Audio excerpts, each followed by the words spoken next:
King Vikramaditya brought the Betal down from the Shisapa tree again, and started walking with him on his shoulder. While walking, the Betal sitting on the king's shoulder said, "O king, you are really working hard by following the advice of that yogi.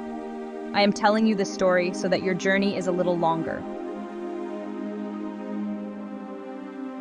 In ancient times, a king named Dharmadwaj ruled in Ujjain. He had 3 very beautiful queens who were equally dear to him. The names of those 3 were Indraleka, Taravali, and Mrigankavati. The king lived with them and ruled his kingdom happily. Once, when the spring festival came, the king went to the garden to play with his beloveds. There he saw vines covered with flowers that looked like the bow of Kamadeva. The group of humming bees in them looked like a bowstring, which seemed as if spring itself had decorated it.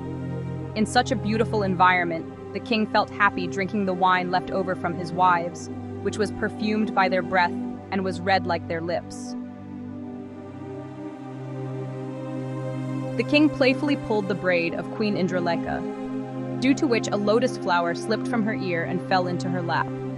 The flower caused a wound on the thigh of that noble queen, and she fainted, wailing. Seeing this, the king and his followers got scared. The king called for water and sprinkled it on the queen's face, and the queen regained consciousness. After that, the king brought her to his palace and asked the royal physician to treat her. 2 physicians immediately started treating the queen. That night, seeing Indraleka's condition improving, the king went to the palace named Chandra Prasad with his second wife Taravali. There, Taravali slept in the king's lap. Her clothes had slipped, while the rays of the moon fell on her body through the window grills. As soon as the rays touched her, Queen Taravali woke up and suddenly got up from the bed and started rubbing her body, saying, "Oh, I am burnt." The king also got up in panic.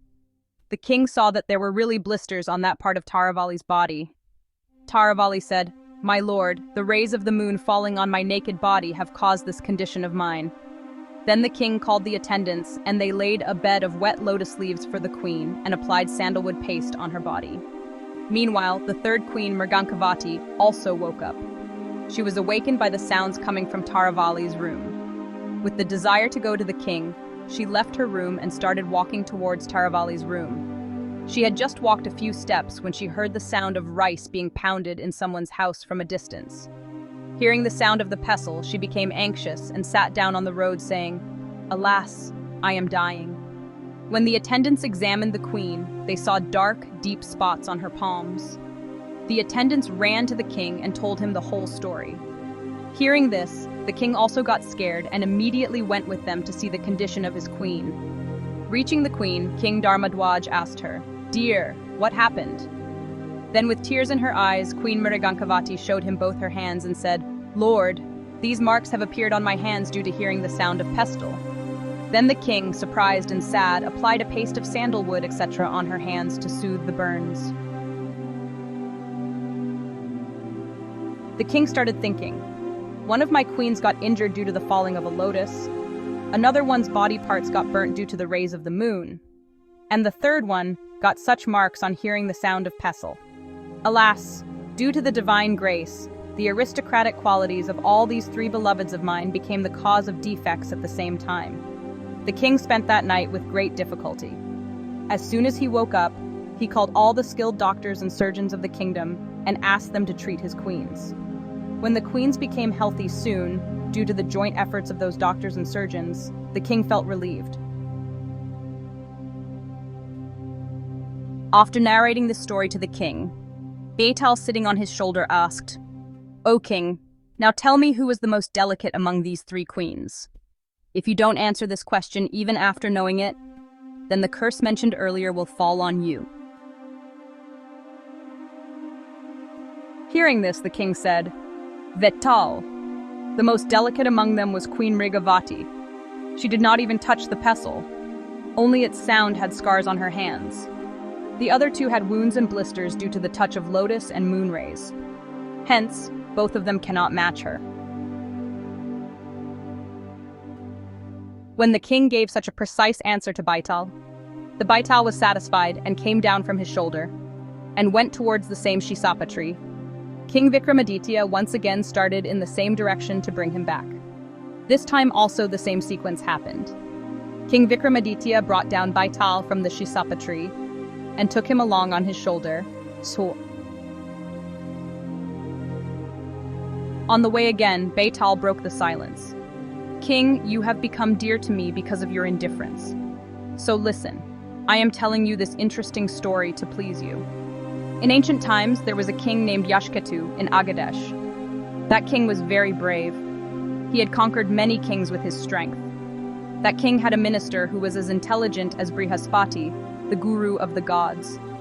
His name was Dirgdarshi. After handing over his trouble-free kingdom to that minister, the king became attached only to pleasures and enjoyments. He mostly stayed in the inner chambers and never came to the royal court. He would listen to the colorful songs of the women, but would never listen to the well-wishers. He would remain content in the harem. Although the chief minister Dirgdarshi was working day and night to take care of his kingdom, yet people started spreading the rumor that Yashketu is now a king in name only. The minister is himself enjoying the kingdom's glory by making him indulge in vices. Knowing such thoughts of the people, one day the minister said to his wife Meghavini, "Dear, although the king is indulging in pleasures and I am carrying out his duties, yet people are spreading such rumors that I am usurping his kingdom. Even if the public rumor is false, it is very harmful. It was because of public rumors that Lord Rama had to abandon Sita. So please advise me what I should do in such a situation." Knowing her master's trouble, that patient and behaving in accordance with her name, Meghavini, said, "Mahamati, after asking the king tactfully, you should go abroad for some time on the pretext of pilgrimage. In this way, the rumors spreading about you due to your selflessness will end. And in your absence, the king will himself start looking after his state affairs. After that, his addictions will also gradually go away. Then when you return and take up the post of minister, then no one will blame you." On Meghavini saying this, the minister said, "You are right, dear. I will do exactly the same." Then he went to the king, and while talking, he said to the king, "O king, please give me leave for a few days, so that I can go on a pilgrimage, because I have great faith in religion." Hearing this, the king said, "Don't do this, minister. You can get merits, even without going on a pilgrimage by doing charity, etc., while staying at home." The minister said, "Only financial purity can be achieved through charity, etc., Rajan. But eternal purity is attained from pilgrimages. Therefore, intelligent people should go on pilgrimages while they are still young. There is no guarantee of the body. How can pilgrimages be performed after the time has passed?" When the minister was trying to convince the king in this way, the guard arrived there and said to the king, "My lord, it is already afternoon, so you should get up and take a bath because the time for bathing is passing by." On hearing this, the king stood up to take a bath. The minister, who was ready for the journey, also bowed to him and left from there. The minister came home and somehow convinced his wife, because she herself was insisting to come with him. Then he set out alone for the journey. Traveling in many countries and visiting pilgrimage places, the minister reached the country of Power. There was a Shiva temple on the seashore, in a city of that country. The long-sighted person reached that temple and sat in the courtyard of the temple to relieve his fatigue. A merchant named Nidadatta, who had come there to worship the gods, saw the long-sighted person, who was covered in dust due to coming from a distance and had wilted due to the harsh sun. Seeing the minister in such a state, wearing the sacred thread and having good features, the merchant thought him to be a great Brahmin and respectfully brought him to his house. Taking him home, the merchant made the minister take a bath. After treating him with good food and other comforts, when he had rested, he asked him, "Sir, who are you? Where do you live and where are you going?" Then the long-sighted man said to him seriously, "I am a Brahmin and have come here on a pilgrimage." Then the merchant Nidadatta said to the long-sighted man, "O great Brahmin, I am going to Suvarnadvipa for business. Therefore you stay in my house till I return. You are tired from the pilgrimage, you can rest here." Hearing this, the long-sighted man said, "Then why should I stay here, sir? I will happily go with you." On this, the gentleman merchant said, "All right, if this is your wish, then do this." After a long time, Dirgdarshi got a soft bed to sleep on at his place. So he fell asleep peacefully as soon as he lay down on the bed.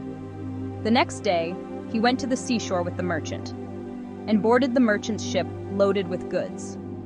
Traveling to many islands and seeing the amazing and terrifying sea, he reached Suvarnadvipa. What a difference between the post of chief minister and crossing the sea! Someone has rightly said, "What do gentlemen not do who are afraid of disrepute?" Dirgdarshi lived on that island for some time, buying and selling with the merchant Nididatta. While he was returning with that merchant on his ship, he saw the kalpavriksha rising behind the waves of the sea. The branches of that tree were beautiful like corals. Its trunk was shining like gold, and it was adorned with beautiful gem-studded fruits and flowers. On the trunk of that tree was a yatra covered with fine reeds, on which he saw a beautiful girl of wonderful shape lying. He was still thinking about that girl when she picked up the veena and started singing a song, the meaning of the lyrics of which were something like this: "The man who sows the seed of action first definitely reaps its fruit.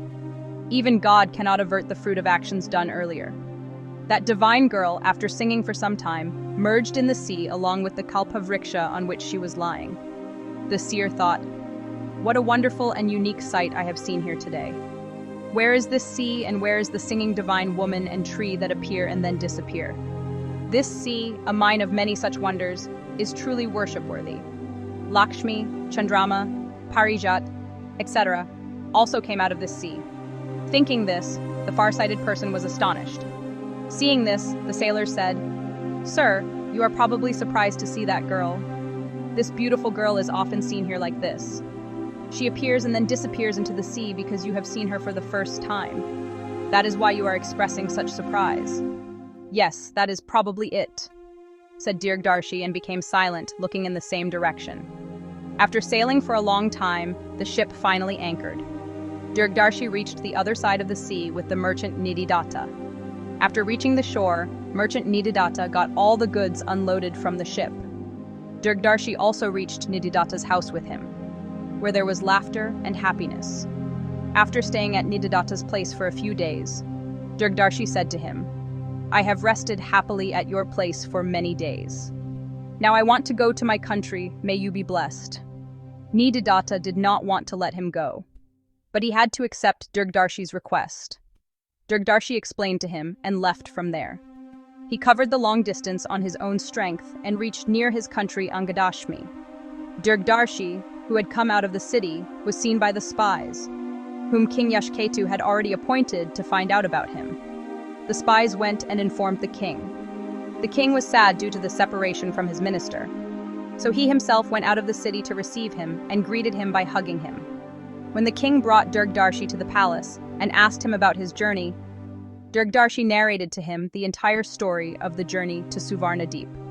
Meanwhile, he also told the king the story of the divine girl who was descending, who was incomparably beautiful, and whom he had seen singing while sitting on the kalpavriksha.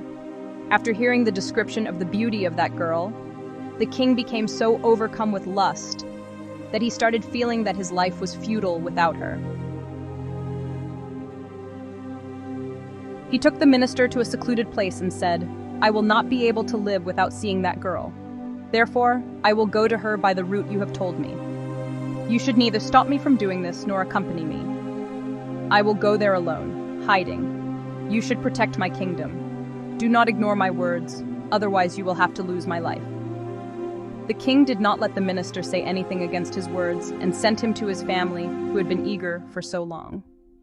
There, despite the atmosphere being full of laughter and happiness, the far-sighted man remained sad, because how can a minister remain happy if his master is ready to do an impossible task? The next day, after handing over the responsibility of his kingdom to the king, Dirgdarshi, he left the city at night in the guise of an ascetic. On the way, the king met a sage named Kushadatta and bowed to him. The sage said to the ascetic-clad king, "You should proceed ahead with confidence. By going to the sea in a ship with a merchant named Lakshmadatta, you will find the desired girl." The king was very pleased to hear the sage's words. He bowed to the sage and proceeded further. Crossing many countries, rivers, and mountains, he reached the seashore. There, as per the sage's advice, he met a merchant named Lakshmadatta, who wanted to go to Suvarndweep. Seeing the sign of the wheel on the king's feet and the royal facial expression, the merchant bowed to him. The king boarded his ship with him and went into the sea. When the ship reached the middle of the sea, the same kalpavriksha, wishful tree, emerged from the water, on whose trunk the girl was looking. Meanwhile, while playing the veena, she started singing this beautiful song. The man who sows the seed of karma first definitely reaps its fruits. Even the Creator cannot change the fruits of the deeds done earlier. Therefore, by the grace of God, whatever is destined for whom, wherever, he is bound to get it there, and in the same way, there is no doubt in this. When the king heard the song sung by her, which contained the message of the future, he, hurt by the arrows of love, became motionless and kept looking at the girl for a while. After this, the king bowed down and started praising the ocean thus: "O Ralakar, O deep-hearted one, salutations to you. By hiding this girl within you, you have deprived Vishnu of Lakshmi. When you gave shelter to the winged mountains, even the gods could not find your end. O Lord, I have come to your refuge, fulfill my desire." While the king was praying in this manner, the girl along with the tree vanished into the sea. Seeing this, the king too jumped into the sea after her. The noble merchant Lakshmadatta, on seeing this, thought that the king had surely died. Out of grief, he too became eager to give up his life. At the same time, a voice from the sky assured him thus: "Do not dare to do this. This drowned man has no fear in the sea. The name of this king dressed as an ascetic is Yashketu. This girl is his wife from his previous life. That is why he has come here. After getting his wife, he will again go to the kingdom of Anga." Hearing this, the merchant went towards his desired destination to achieve his goal. On the other hand, King Yashketu, who was submerged, was very surprised to see a supernatural city suddenly in that great ocean. There were palaces with pillars of sparkling gems, walls shining with gold, and windows with lattices of pearls. There were lakes, whose stairs were tied with many types of rocks and gardens, in which there were wish-fulfilling kalpavrikshas. The city was looking very beautiful with all these. The king went to every house and searched for his beloved, but he could not see her anywhere. Then he climbed a high gem-like building and opened its door and went inside. Inside, he saw someone sleeping on a wonderful bed made of ropes, covered from head to toe with a sheet. Is this it? Thinking so, as soon as he removed the sheet from her face, he saw the woman of his choice. As soon as the sheet was removed from her face, the beautiful woman sat up startled and started looking at the king with nervous eyes. Then she asked the king, "Who are you, and how did you reach this inaccessible abyss? You have the royal insignia on your body, then why are you wearing this ascetic's attire? O great man, if you have mercy on me, then tell me this." Then the king introduced himself and also told the purpose of his visit. Then he asked the beautiful lady to introduce herself. The lady said, "O great one, I am Mrigankavati, the daughter of the fortunate Mrigankasan, the king of Vidyadhars. For some unknown reason, my father has left me alone in this city and has gone somewhere along with the people of the city. Therefore, as I am not happy in this deserted town, I have descended on the sea and have been singing songs of destiny, sitting on the mechanical kalpavriksha." On hearing this from Mrigankavati, the king, remembering the words of the sage, wooed her with his loving words in such a way that she, out of love, immediately agreed to become the wife of the brave king, but put a condition as well. She said, "Aryaputra, I will not be available to you for 4 days on the Admi and Chaturdashi of the Shukla and Krishna Paksha of every month. During these days, wherever I want, you will neither stop me nor ask me any question. Tell me, do you accept it?" "Yes, dear, I accept it." On hearing this from the king, the divine girl got married to him at that time itself as per the Gandharva tradition. The king started enjoying the happiness of his married life while staying with her. When many days passed, one day Mrigankavati said to him, "Aryaputra, the day I told you about is today, the Chaturdashi of the dark fortnight. I am going out for some work. You wait for me here. But Swami, while staying here, do not go to that house of crystal, because as soon as you fall in the valley there, you will reach the earth." After convincing the king in this way, she went out of the city. The king became curious, so he followed her secretly with a sword in his hand. There the king saw a demon coming. He was black like darkness, and his mouth was wide open, which made him look like the underworld. With a loud roar, the demon pounced upon Mrigankavati and swallowed her by putting her in his mouth. Seeing this, the king suddenly burned with anger. He took out his sword from the sheath like a snake coming out of a fish pond and, pressing his lips with his teeth, cut off the head of that demon. The blood flowing from the torso of that demon extinguished the fire of King's anger, but the fire of separation from his wife could not be extinguished. The king became blind in the darkness of her love. He stood there confused. Just then, just as the clear moon appears illuminating the directions, similarly, Mrigankavati with a live and undamaged body came out, tearing the cloud-covered body of that demon. The king was surprised to see that his beloved had overcome the crisis. She hugged him, saying, "Come, come." When the king asked, "Dear, is this a dream or an illusion?" Then that Vidyadhari said to him, "Aryaputra, this is neither a sound nor an illusion. This is the result of the curse given to me by my father, the king of Vidyadhars. My father used to live here earlier. Despite having many sons, he loved me very much and never ate without me. Being interested in the worship of Shiva, I used to come to this secluded place on the Admi and Chaturdashi of both the Shukla and Krishna Pakshas.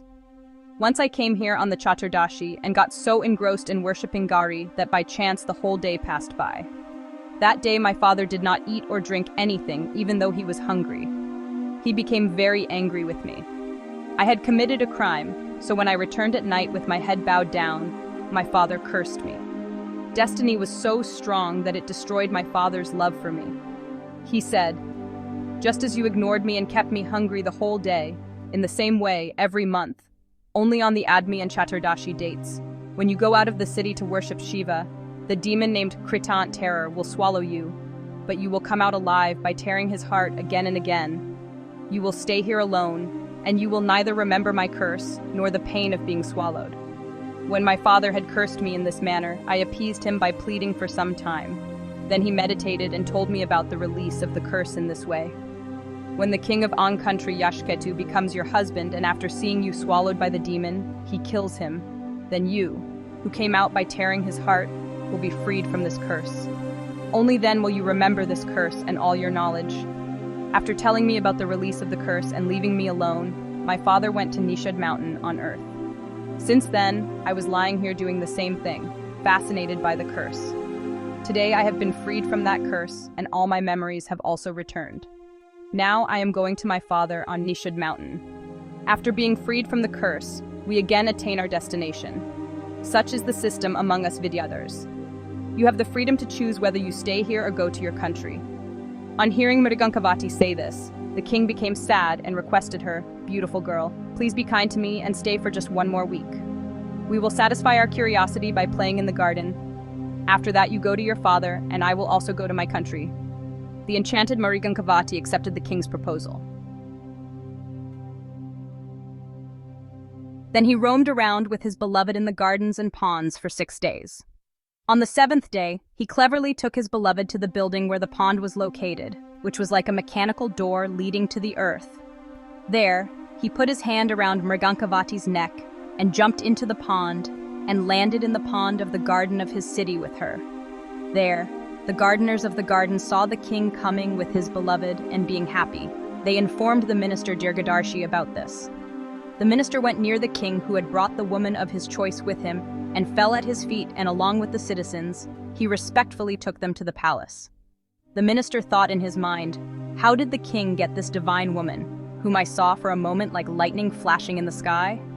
It is true that whatever the destiny writes on someone's forehead, he definitely gets it no matter how impossible it is.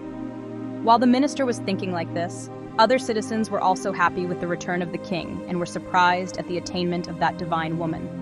The king and Mrigankavati did not even realize how the week passed by in enjoyment. After 7 days, Mrigankavati suddenly remembered to go to her father and wished to attain the status of Vidyadhars. But now she could not remember the art of flying in the sky. She was very saddened to know this and started feeling sad. When the king asked her the reason for being sad, she replied, "Aryaputra, even after being freed from the curse, I have stayed here for so long because of your love, due to which I have forgotten my knowledge, and my supernatural powers have also been destroyed." Hearing this, King Yashketu became very happy. He was filled with joy at the thought of his Vidyadhari wife always staying with him. I have brought my beloved here after suffering so much. Now she will always stay here because she has forgotten her magical powers. The king told the long-sighted person. Hearing this, the long-sighted person went to his home and died the same night due to a heart explosion while sleeping. The king was very saddened by the death of Dirgdarshi, but time is very powerful. It slowly ends even the greatest grief. The king also forgot the sorrow of the death of Dirgdarshi and continued to run the kingdom for many days by staying with Mrigankavati.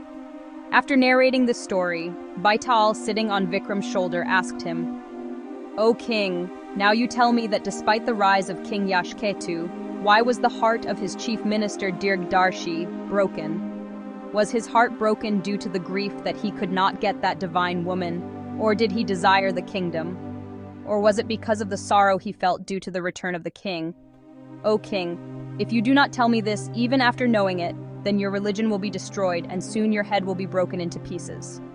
Hearing this, King Vikramaditya said to Betal, "O great man, neither of these two things seems appropriate for that minister of good character. On the contrary, he must have thought that the king who had neglected the kingdom by indulging in an ordinary woman, what will happen to him if he gets enamored with a supernatural woman? Moreover, the trouble he took for this has caused more harm than benefit." The minister's heart broke just because of thinking like this. On hearing this from King Vikramaditya, the elusive Betal got down from his shoulder and went back to his previous place. The patient-minded king also quickly ran after him to bring him back forcefully.